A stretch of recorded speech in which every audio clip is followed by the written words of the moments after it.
Kita sudah sebetulnya mendeliver sekitar 1.000 lebih projects gitu ya, untuk ratusan partner kami Oke. di 20 negara, lebih dari 20 negara termasuk Amerika, Singapura, Hong Kong, dan sebagainya.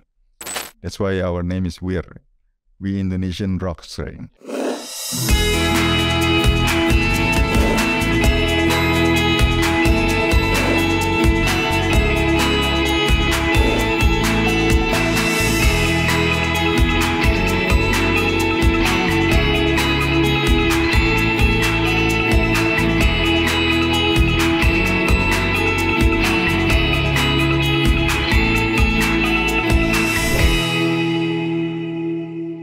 Halo Sobat Beni Sekuritas, kembali lagi kita di The Invest View, di mana kamu bisa simak bincang-bincang hangat seputar finansial, investasi, dan topik-topik terkini.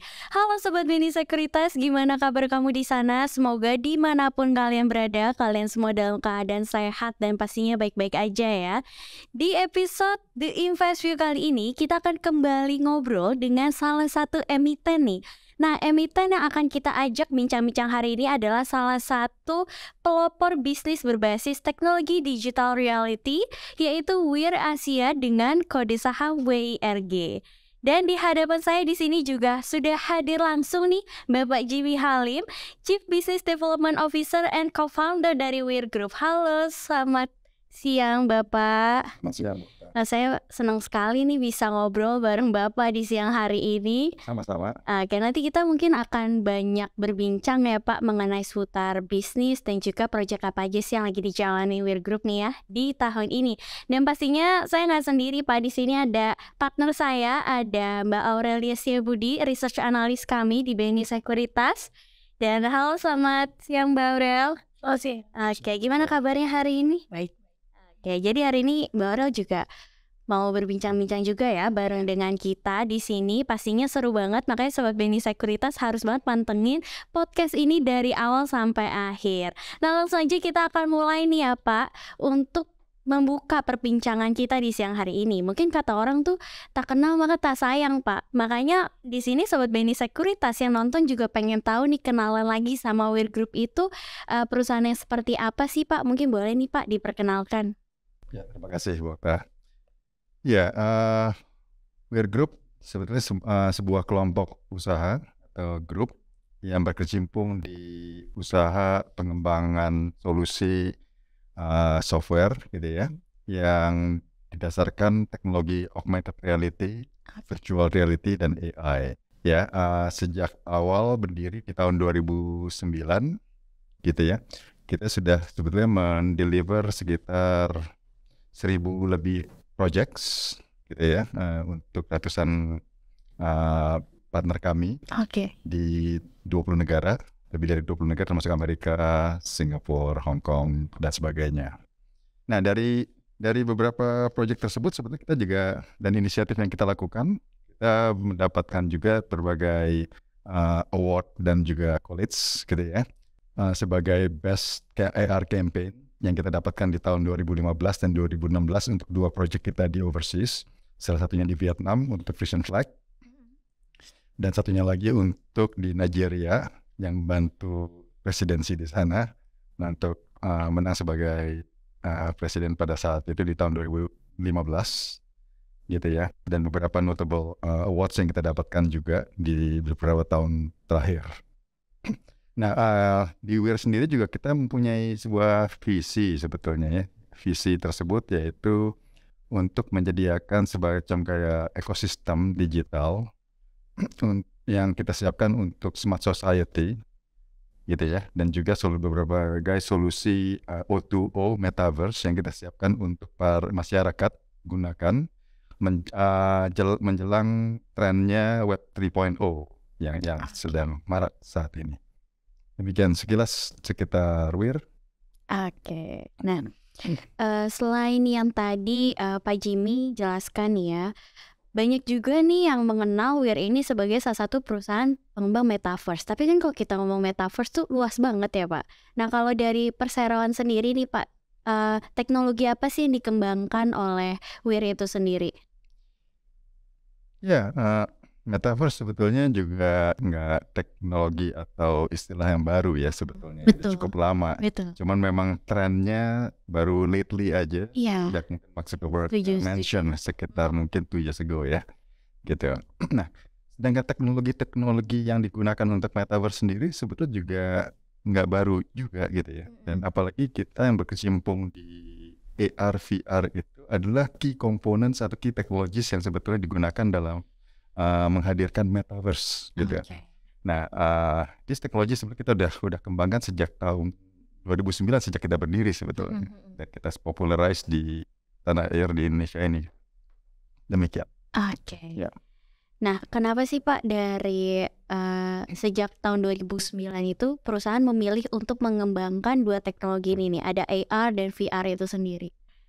Ya, kita lihat memang pada saat itu becoming the first atau becoming yang pelopor juga is not easy ya. Ya, Tapi betul. we saw what we believe that itu bahwa AR VR dapat kita adapt ke berbagai bisnis dan usaha yang bisa membantu proses dalam berbagai hal ya gitu ya di usaha gitu.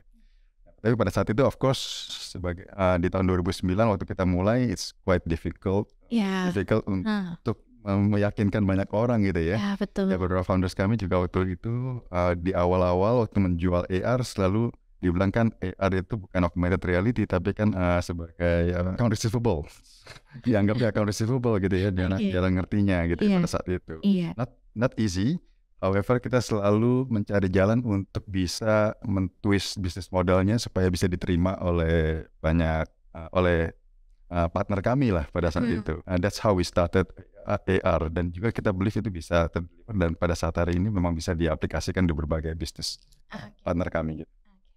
Nah Pak, ini menarik nih Pak. Kalau misalnya kita sedikit flashback di tahun pertama WIR itu dibangun gitu ya. Kan tadi Bapak juga bilang itu nggak mudah karena pada saat itu orang mungkin belum cukup relate lah kalau kita sebut-sebut AR VR itu. Nah, apa sih Pak yang memotivasi WIR ini untuk tetap ayo kita lanjut, kita kembangin terus sampai akhirnya sekarang memang itu udah jadi bahasa yang awam nih Pak untuk AR VR itu sendiri? Yeah, actually memang itu benar. AR term sendiri juga populernya mungkin sejak yang Pokemon Go kali ya. Iya, betul. Prior sebelum AR yang kita kenal di Pokemon Go, itu kita susah sekali kita kalau ngomong AR itu apa gitu ya. Kecuali memang orang datang kita bisa presentasikan, baru wow gitu. Ya memang di awal-awal itu tough untuk komunikasikan. However kita cari jalan lah untuk bisa dapat menjelaskan hal-hal tersebut. Kalau waktu itu caranya gimana tuh Pak? Kan kalau Bapak bilang tadi ketemu langsung di present bentuknya atau bagaimana tuh sampai orang benar-benar tahu ini yang dimaksud gitu. Ya memang difficult di awal-awal gitu ya. Akhirnya kita harus datengin satu-satu lah calon partner kita atau kita jelaskan ini seperti ini bisa diaplikasikan bagaimana kita jadi akhirnya membuat demo versionnya. Eventnya lagi demo di beda ya Pak. Iya. Versionnya untuk di showcase gitu ya yang akhirnya bisa mereka lihat experience. Baru bisa mereka terima sebetulnya. Iya betul. Nah kalau misalnya kita berbicara lebih dalam lagi ya Pak, sebenarnya kalau sekarang ini model bisnis yang dijalankan oleh WIR itu sendiri apa aja nih Pak? Bagaimana bentuk model bisnisnya kira-kira?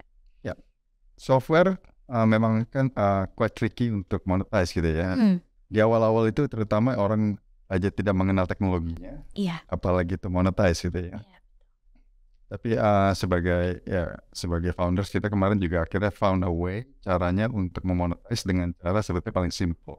We try to actually monetize teknologi dengan cara yang sesimpel mungkin supaya our partner bisa menerima, gitu ya. Gak jadi cuman future potential income gitu ya, tapi kita harus monetize dalam jangka sekarang ini gitu. How do we monetize right now? Nah, pada saat itu yang paling cocok di tahun 2009 dan sekitar tahun itu, akhirnya kita pilih dengan cara memonetize dengan cara B2B sebagai consultancy. Gitu, ya, AR VR itu akhirnya kita bikin, jadi misalnya ada company yang mau membuat acaranya menarik, activation offline gitu ya. Akhirnya menggunakan jasa kita, mungkin bisa kita install. Pada saat itu karena AR belum bisa menggunakan handphone ya, harus menggunakan device, PC yang besar dan kita project ke layar yang besar juga gitu ya. Nah, contohnya misalnya ada brand yang mau punya activation acara di mall-mall atau di indoor atau outdoor gitu ya, kita pasang layar yang besar. Jadi orang bisa misalnya kita bisa menampilkan karakter yang bisa berdansa bersama dengan orang yang realnya gitu ya. Seakan-akan kita lagi facing satu mirror yang besar dan kita dancing misalnya dengan Santa Claus yang tidak nyata sebetulnya, tapi terlihat seperti nyata di layar tersebut. Itu asal muasalnya, dan juga nggak cuma itu aja. Beberapa project termasuk seperti misalnya kita di luar negeri, karena kita ternyata memang banyak diterima di awal-awal justru di luar negeri. Project kita masuk, ada project kita yang di Spanyol gitu ya. Mereka namanya Saldana, menjual ensiklopedia. It's boring, mungkin for some people, a lot of people, apalagi anak-anak, it's a boring thing gitu ya, to read gitu ya.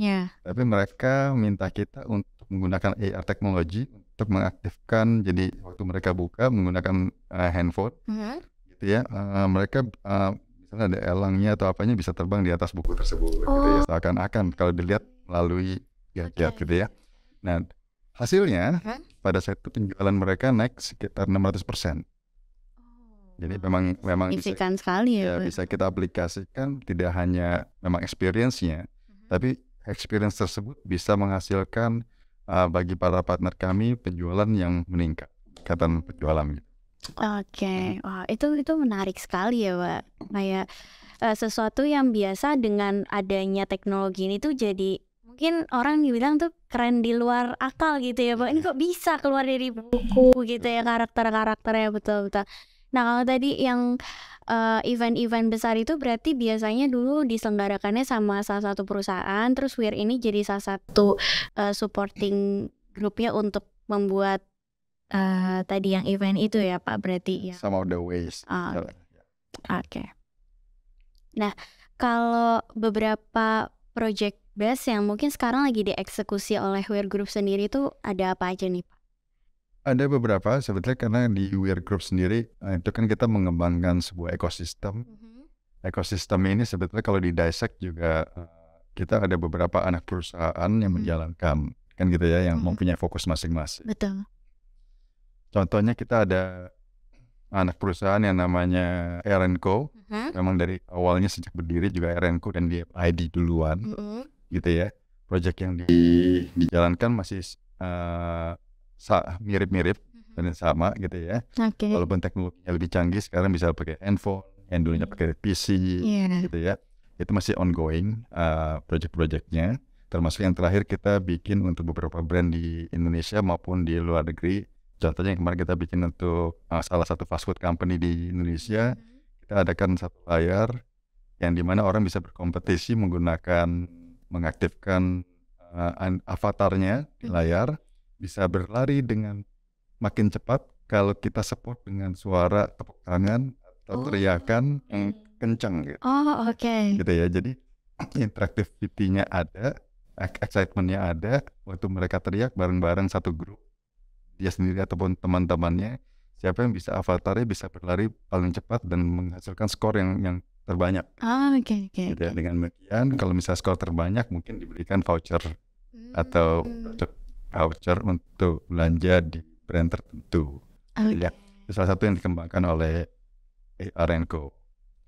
Nah, some others mungkin misalnya DAF, yaitu kita punya digital IoT atau digital kiosk yang kita install di banyak tempat sekarang ini, termasuk significant partner Alfamart gitu ya. Ada di hampir mungkin 1000-an lebih di Alfamart gitu ya. Itu sudah kita install, dan juga itu bisa digunakan untuk sebagai interactive advertising digital begitu kan, adalah one way broadcast. Kalau ini selain bisa video, orang bisa mengambil packaging, dialtafkan di depan device tersebut, dan dia bisa berinteraksi nanti keluar kayak misalnya animasi, data bisa di sosial media kan gitu ya. Jadi bisa banyak interaksinya yang bisa dilakukan dari digital panel tersebut. Itu ada 2 project dari 2 perusahaan dan juga tentunya masih banyak lagi. Mungkin salah satu yang bisa saya ceritakan juga mungkin Alfamart. Alfamart dari perusahaan namanya Mindstores. Oke.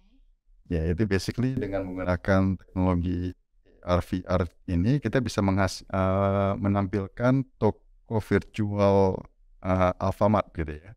Mau punya toko Alfamart mungkin biayanya besar gitu ya, dia tidak mampu. Sekarang ini hanya dengan mungkin 250.000 bisa punya toko Alfamart tapi versi virtual gitu. Ya namanya Alfamart. Ya, hanya dengan Baru 250.000. tahu tuh saya, Pak. Ya, nanti one day mungkin kalau misalnya kita bisa show juga deh kalau misalnya. Oke, Kita boleh bisa tuh, kasih Pak. link di YouTube-nya bisa lihat di sana gitu. Oke. Menarik. Ternyata proyeknya sekarang tuh cukup banyak yang sedang running ya, dan semoga lancar ya Pak untuk proyek-proyeknya. Oke. Teknologi ini kan sebenarnya limitless, jadi nggak ada batasannya. Jadi Bapak itu melalui lini usaha di WIR, saya sudah mencatat bahwa bisnisnya itu bisa dari AR, VR, yang mungkin menggunakan perangkat dari masing-masing user, misalnya PC, handphone, atau other wearables. Dan mungkin dari anak usaha lain Bapak bisa project based, dan dari DAF itu Bapak ada hardware sendiri dan it can be anywhere gitu ya Pak. Jadi memang WIR ini cukup merambah sektor teknologi yang sangat luas ya Pak ya. So that's really impressive.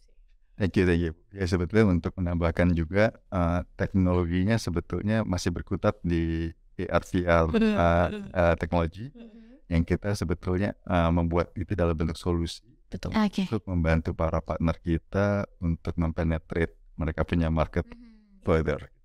Jadi ini kan memang menjadi essence dari teknologi kan Pak. Jadi kita to reach our market more easily, membuka pasar dari klien-klien Bapak gitu kan. Dan juga Bapak juga bisa expand bisnis tanpa ada batasan. Seperti tadi Bapak sudah jelaskan, WIR itu sudah menyelesaikan ribuan project globally, ya kan. Jadi mungkin ini salah satu perusahaan Indonesia yang memang go international ya Pak ya. That's why our name is WIR. We Indonesian Rocks, right? Globally. Oke. Nah, kita lanjut lagi.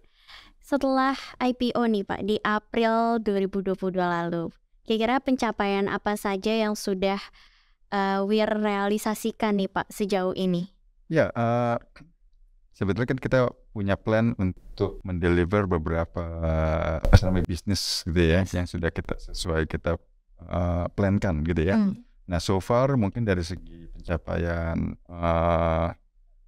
tersebut gitu ya, kita bisa capai almost everything gitu ya, termasuk dari revenue top line, bottom line, EBITDA gitu ya, itu salah satu mungkin pencapaian yang kita capai. Oke. Nah, dari segi financials, of course, karena sejak beginning kita memang motonya dari para founders no burning money, gitu ya. We always have to be profitable, profitable tech company, yang mendifferentiate kita juga gitu ya. Nah, another things juga mungkin yang kita lakukan adalah beberapa inisiatif business as usual sebetulnya yang kita sampaikan as plan, mungkin kayak jumlah DAF yang kita mau tanam gitu ya, itu masih ongoing proses. Yang kita notable mungkin salah satunya juga waktu pada saat di G20 tahun lalu itu kita juga memperkenalkan our version of metaverse, namanya Nusa Meta di ajang tersebut gitu ya. Kita punya 3 poin di sana kita perkenalkan, dan juga kita juga hadir dalam acara Davos juga. That's almost every year sejak 2019 gitu ya. Jadi kita mau diajak gitu ya untuk merepresent Indonesia dan men-showcase teknologi yang dihasilkan dari Indonesia gitu. Dan tahun ini juga tim kita masih di sana sekarang. Gitu. Ya. Nah, kalau dari segi revenue growth dan juga profit growth-nya itu bagaimana Pak untuk WIR sendiri? Target yang Bapak sudah canangkan di 2022. Ya. Actually the revenue yang di tahun lalu actually kita we expect to hit the target as sekitar 3 kali ya compared to the previous year. That's kita bisa reach itu by end of last year sekitar 1,7 1,8 gitu. Dan juga di bottom line juga masih as planned. That's about probably more than double than the previous year gitu. Ya, ya itu masih as planned. Nanti bisa kita sampaikan di report akhir tahun very soon. Oke. Gitu ya. Oke. Nah, kalau sekarang ini Pak, kira-kira ada kerjasama signifikan nggak yang dijalanin sama Weir dengan partner bisnis tertentu? Ya, masih beberapa partner yang udah long term, masih ongoing, dan juga kita juga disampaikan tidak hanya yang ongoing, gitu ya, kita juga acquire beberapa partnership yang kita akan mungkin sampaikan very soon juga. Yang di akhir tahun juga untuk Metaverse juga kita sudah sign dengan grup Salim gitu ya, untuk mengembangkan bersama Metaverse yang our version yang namanya Nusa Meta tersebut. Oke. Berarti sejauh ini tuh kalau bisa saya sedikit simpulkan ya Pak, berarti sekarang ini banyak partner-partner dari Weir itu ada perusahaan-perusahaan yang mungkin mau lebih mengembangkan teknologinya ya, yang tadinya tuh mungkin yang tadi Pak Jimmy bilang yang tadinya toko ya harus ada fisiknya toko, tapi sekarang ada loh yang cuma virtual aja kamu bisa kerasanya belanja kayak di toko biasa gitu. Berarti bukan lumayan lagi ya, cukup banyak ya sekarang company yang mengarah ke sana gitu ya Pak, kalau saya lihat nih dari ceritanya Pak Jimmy. Ya, betul Bu. Memang teknologi kan sebetulnya di-develop untuk purpose yang kebanyakan untuk efisiensikan, enhance sesuatu experience gitu ya. Dari sebuah conventional business atau interactions gitu. Nah, yang kebetulan yang kita kembangkan ya dari dalam hal experience-nya tersebut. Iya, betul. Meng-create berbagai efisiensi ataupun engagement yang lebih gitu ya. Betul. Ya, kalau dilihat memang dari beberapa research juga yang dilakukan, salah satunya juga yang saya bisa cuplik dari PwC gitu ya. Untuk education yang menggunakan education online yang menggunakan augmented reality atau virtual reality teknologi, hasilnya bisa meningkatkan 4 kali engagement dari compared to yang tidak menggunakan. Betul. Seperti itu. Iya sih Pak, karena menurut saya tuh bagi banyak orang mungkin yang seperti ini tuh kayak nggak biasa gitu. Jadi buat mereka yang udah mengexperience itu sekali, rasanya kayak keren ya. Coba lagi deh nextnya gitu. Jadi sesuatu yang baru dan mungkin kedepannya akan semakin menarik sih Pak, karena teknologi akan terus berkembang, pasti orang-orang akan lebih menyesuaikan diri juga. Betul. Memang apalagi sekarang ini masih menggunakan tadi seperti saya sampaikan dulunya kalau mau enjoy VR harus menggunakan PC atau laptop gitu ya. Sekarang sudah bisa menggunakan smaller gadgets yang bisa di mobile devices, tablet dan handphone. Nah, kedepannya kita kan expecting untuk secara infrastruktur juga akan lebih baik dengan adanya 5G gitu ya. Internetnya akan lebih cepat dan juga device-nya nanti kedepannya nggak hanya handphone, bisa jadi menggunakan wearables gitu ya. Itu experience-nya akan jauh lebih enhance gitu ya, lebih efeknya. Oke. Ya ini yang saya melihat juga ya Pak. Jadi banyak dari kalangan masyarakat mungkin sering bertemu dengan inovasi atau kreasi dari Weir Group, tapi mungkin nggak sadar kalau itu adalah creation dari Weir Group ya. Jadi memang banyak sekali ya Pak yang sudah dilakukan oleh perusahaan ya. Betul. Mungkin habis ini jadi mereka tahu oh yang waktu itu ketemu ternyata dari Weir Group gitu. Langsung aware gitu kita. Next mungkin kalau ketemu lagi oh ini pasti dari Weir Group ini.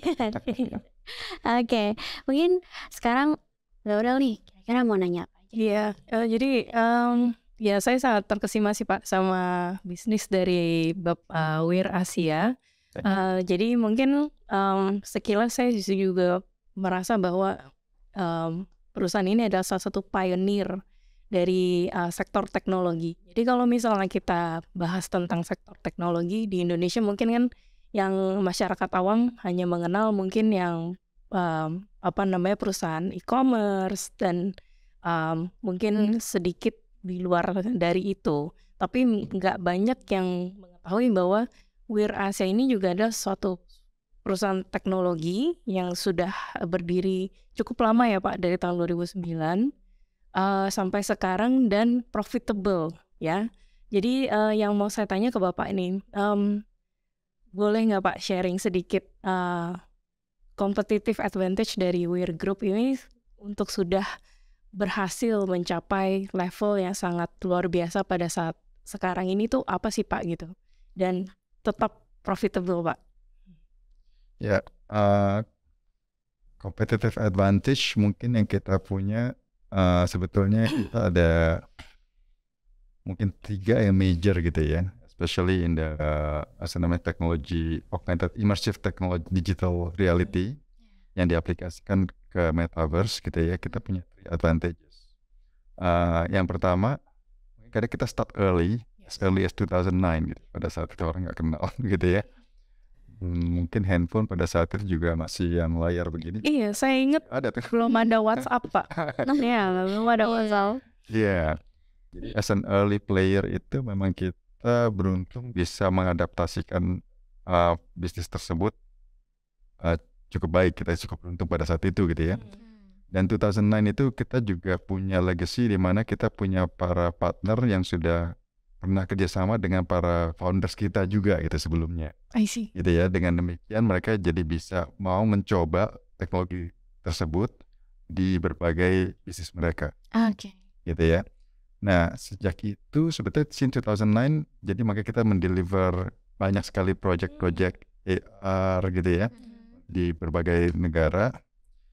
Nah, jadi kita punya sebetulnya basis of itu advantage pertama ya. Sebetulnya kita jadi punya kayak semacam kayak modul-modul yang sudah siap dan yang sudah kita kembangkan sudah lama. Oke. Nah, advantage keduanya jadi dengan demikian kita punya network gitu ya. Betul. Dan yang tadinya jadi klien itu some of them has become partners.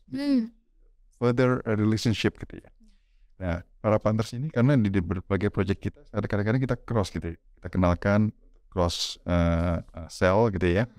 Yang some of them juga ada yang jadi investor kita gitu ya. Relationship-nya gets deeper. Nah, another advantage-nya lagi karena 2 hal tersebut kita jadi mempunyai sekarang ini ekosistem yang cukup kuat gitu ya untuk kita gunakan dan our partners gunakan untuk penetrate mereka punya market gitu ya. Jadi memang since the start memang kita ada keberuntungan di situ juga gitu ya untuk mulai dari awal. Ya. Jadi kalau boleh saya simpulkan nih Pak sedikit ya. Jadi Bapak sudah memiliki library of your technologies yang tidak, ya mungkin sangat sulit untuk direplicate untuk oleh perusahaan lain. Dan execution yang sangat bagus Pak, karena delivery dari ribuan project yang sangat sukses itu, dan sehingga network dari customer itu sangat luas Pak. Jadi memang ini menjadi the key recipe for the success of Weir Asia. Ya, betul. Oke, very impressive Pak. Mungkin ke depannya Pak, ini kita kan sudah masuk tahun baru ya Pak. Tahun lalu mungkin revenue juga sudah bertumbuh sangat signifikan. Harapan dari Bapak untuk dari segi financial di tahun 2023 ini seperti apa Pak? Yang bisa mungkin investor atau calon-calon investor bisa harapkan untuk lihat dari Weir Asia. Ya, kita selalu di sini menerapkan untuk menjaga fundamental terus baik dan sustainable, gitu ya. Sustainable as a profitable tech company itu juga salah satu motto kita. Jadi since the beginning.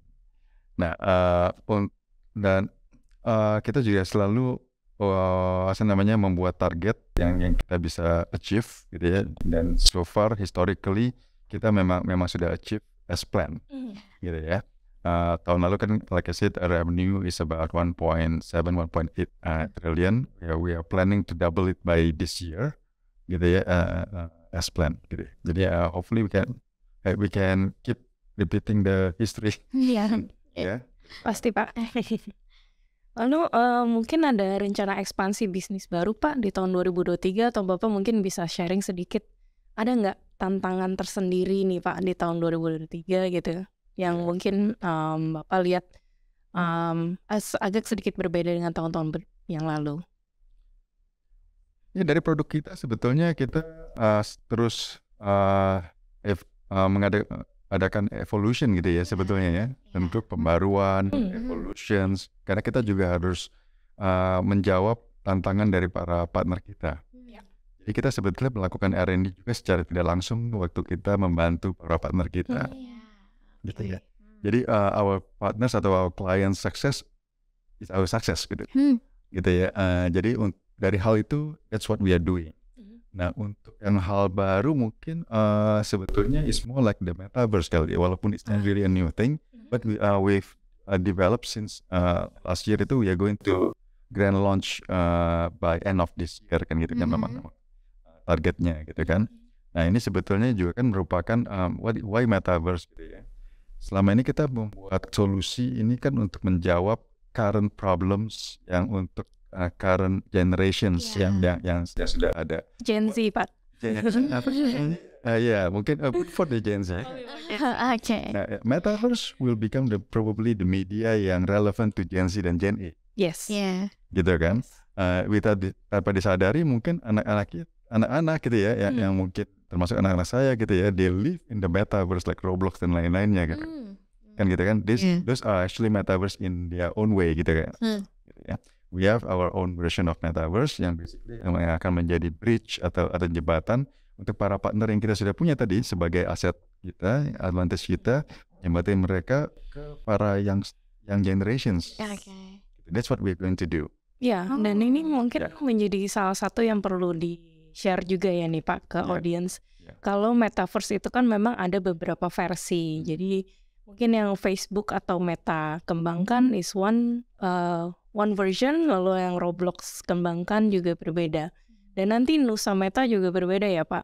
Dan mungkin tentu lebih relevan untuk di Indonesia seperti itu. Yes, yang pasti adalah relevan to our partners punya usaha untuk menggapai mereka punya market. Itu yang terpenting buat kita. Like we said, we are not really bikin teknologi berdasarkan a dream. A dream penting, tapi monetization is also important.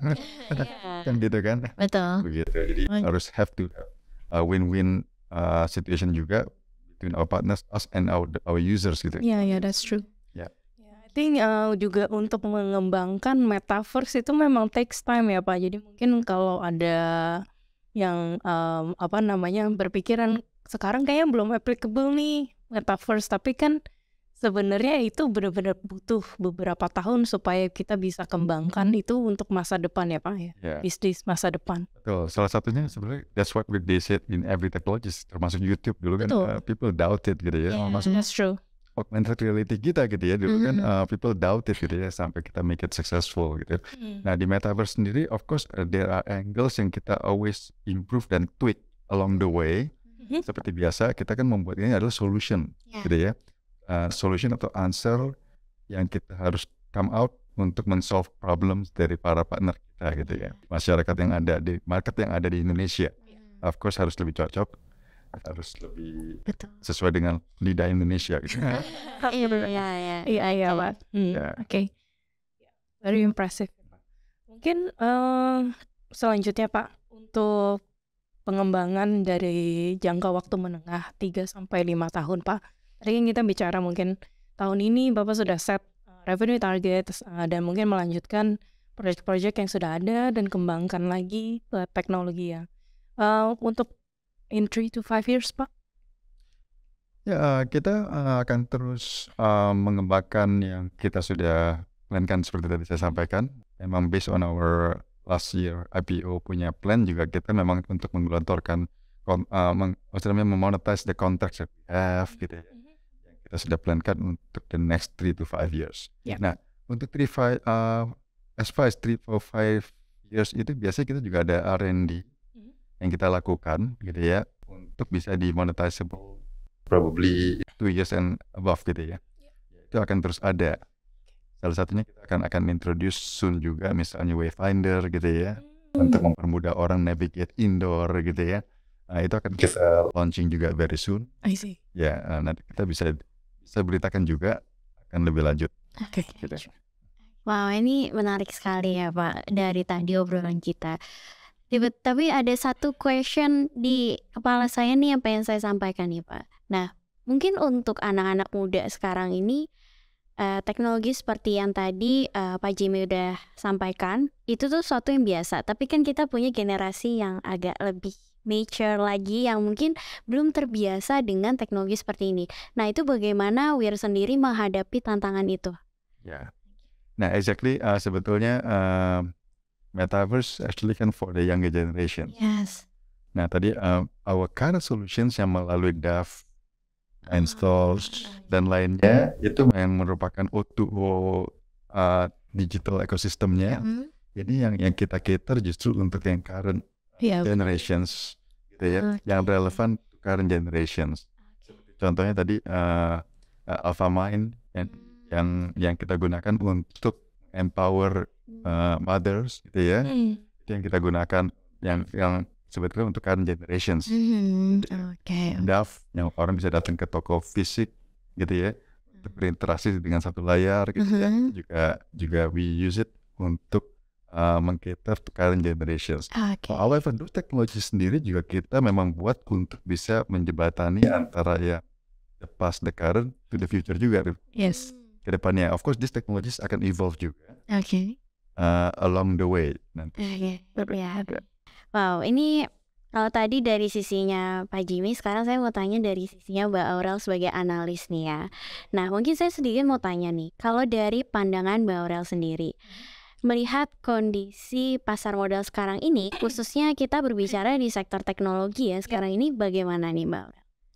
Ya mungkin kalau kita bicara tentang sektor teknologi itu bisa lihat ya dari beberapa perusahaan teknologi yang memang sudah sangat besar ya, yang ada di Amerika itu seperti Alphabet, lalu ada Meta, Apple, mungkin juga Microsoft, Tesla gitu, Nvidia gitu. Jadi kalau memang kita bicara tentang sektor teknologi itu sebenarnya sangat beragam, dari e-commerce, hardware gitu kan, lalu software dan lain-lain gitu kan. Seperti Nvidia itu kan dia untuk semiconductor dan chipnya gitu.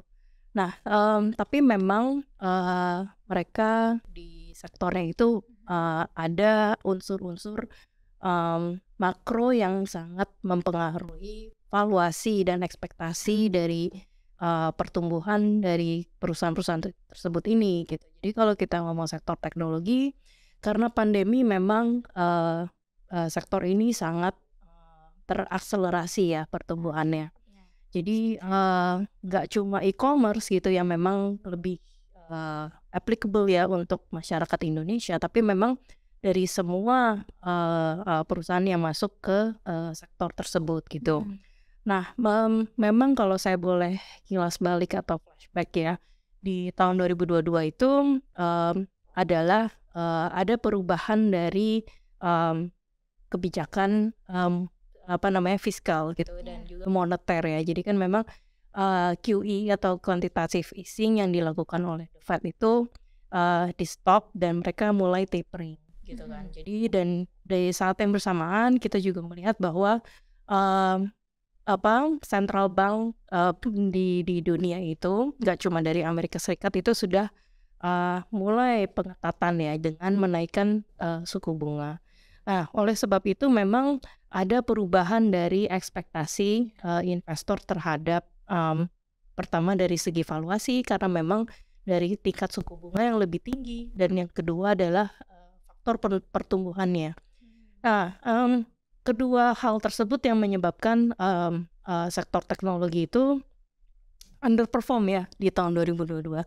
Jadi kalau kita lihat di Nasdaq ya, Nasdaq Composite di US itu on average itu memang turunnya lumayan signifikan ya. Jadi sekitar 30% gitu ya tahun lalu, dan bahkan kayak Meta atau Facebook itu dia turunnya tuh sangat dalam ya, 54%. Jadi boleh dibayangin ya, perusahaan sekelas Meta yang sangat very world class company itu performance dari sahamnya itu sangat buruk ya gitu tahun lalu. Jadi memang kalau kita bandingkan ke dalam negeri itu pun juga kita nggak luput ya gitu. Jadi kan memang our financial market itu sangat global, jadi interlink, so di Indonesia sendiri ya, kita lihat kalau IDX tech sector kita juga turun 43% di tahun 2022. Tapi memang masuk ke tahun ini ada perkembangan yang lebih positif sih saya lihat ya. Jadi memang pertama dua faktor yang tadi sudah saya sampaikan, yaitu pertama Fed rate. Itu tahun ini mungkin kita akan mencapai puncaknya ya dari suku bunga, termasuk di Indonesia pun ya. Jadi memang kemarin pada rapat Dewan Gubernur Bank Indonesia kemarin,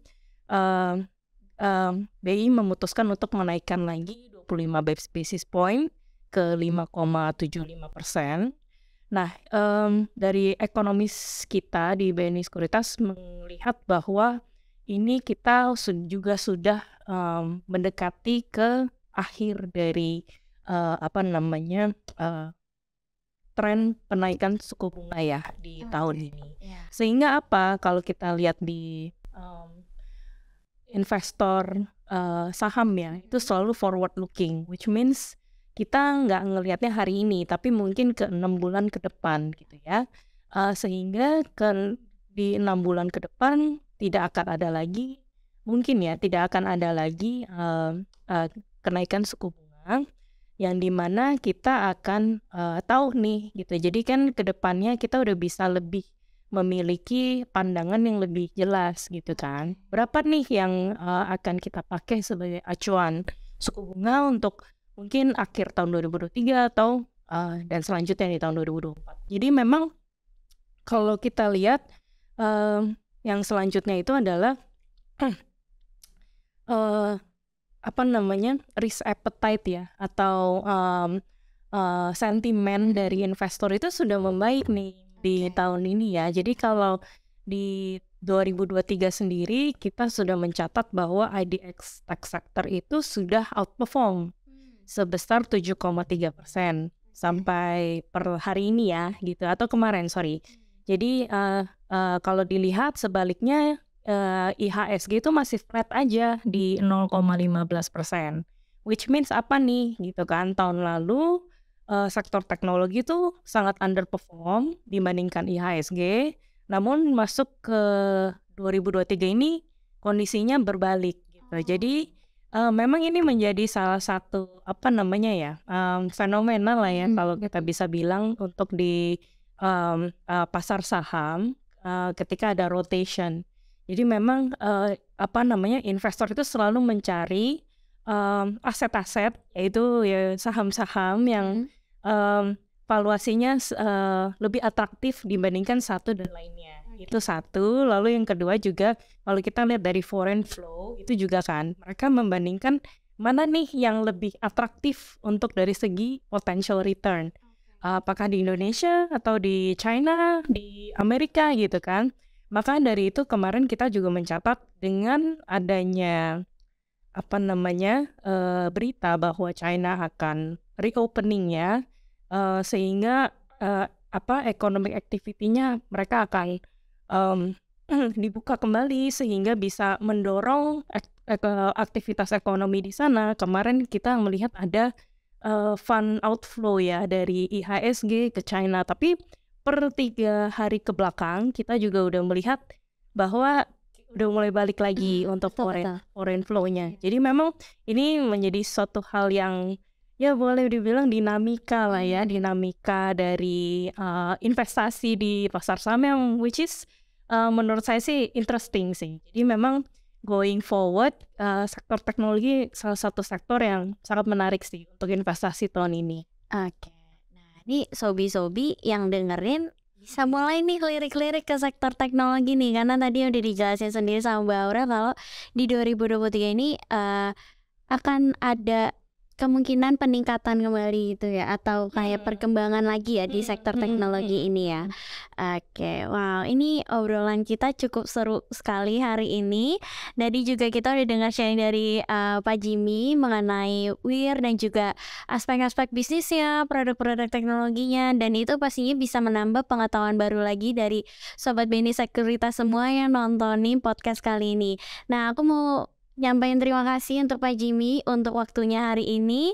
Thank you banget udah hadir di The Invest View berbagi cerita dengan Sobat BNI Sekuritas, dan juga Mbak Aurel, terima kasih udah menemani saya hari ini ya untuk membawakan The Invest View. Dan untuk Sobat BNI Sekuritas, kamu yang udah nontonin podcast ini dari awal sampai akhir, thank you banget. Jangan lupa untuk terus saksikan episode-episode The Invest View selanjutnya. Dan untuk kamu yang sekarang ini nonton, jangan lupa kalau The Invest View ini juga bisa kamu dengerin di Spotify. Jadi kalau kamu lagi jalan-jalan, lagi lari pagi atau lagi lakuin aktivitas lainnya, mau sambil dengerin The Invest View, kamu bisa dengerin lewat Spotify.